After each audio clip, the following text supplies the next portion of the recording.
Friends, ഇന്ന് രാവിലെ ചേട്ടൻ ഉള്ളതുകൊണ്ട് അവരാണ് കാപ്പിയൊക്കെ ഉണ്ടാക്കുന്നത്. നമുക്കിന്ന് ദോശയും മുട്ടക്കറിയാണ്.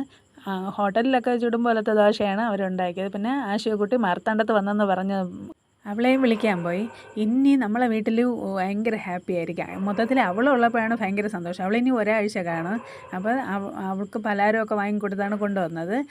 എൻ്റെ കയ്യിൽ ഫോൺ ഇരിക്കുന്നതുകൊണ്ടാണ് അവൾ തിരിഞ്ഞ് നോക്കാതെ പോണത്. അങ്ങനെ താത്തയുടെ താടിയൊക്കെ ഒന്നും പിടിച്ചപ്പോൾ ഭയങ്കര ചിരി സന്തോഷം താത്തയ്ക്ക്. പിന്നെ അവൾ അറിഞ്ഞൂടെ ഇനി വീട്ടിലിരിക്കുന്ന സാധനങ്ങളൊക്കെ പറക്കിയിട്ട് എന്തെങ്കിലുമൊക്കെ ഉണ്ടാക്കൊക്കെ. ഇനി മാങ്ങ എടുത്തിട്ട് അതിന് ഉപ്പ് ഇട്ട് മുളക് പൊടിയിട്ട് എണ്ണയൊക്കെ വീത്തി കുലുക്കി പറക്കിയൊക്കെ കഴിക്കുകയാണ്.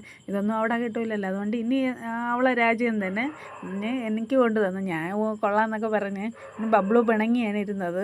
എന്തോ പറഞ്ഞ് പിണങ്ങിയിരുന്നു. അവളും കൊള്ളാമെന്ന് പറഞ്ഞ്. നമ്മളിന്ന് സാമ്പാർ സാധമാണ് വെച്ചത്. അതിൻ്റെ കൂടെ മീനും പപ്പടമൊക്കെ ഉണ്ടായിരുന്നു. ഇന്ന് പപ്പുവിനെ കുളിപ്പിക്കുന്ന ദിവസം. പപ്പുവിനെ കുളിപ്പിച്ച് നഖമൊക്കെ വെട്ടിക്കൊടുത്ത് അത് കഴിഞ്ഞിട്ട് കാലിൽ അഴുക്കൊക്കെ ഉണ്ടായിരുന്നു. അതെല്ലാം വീണ്ടും ഒരിക്കൽ കഴിയും. Okay friends, by.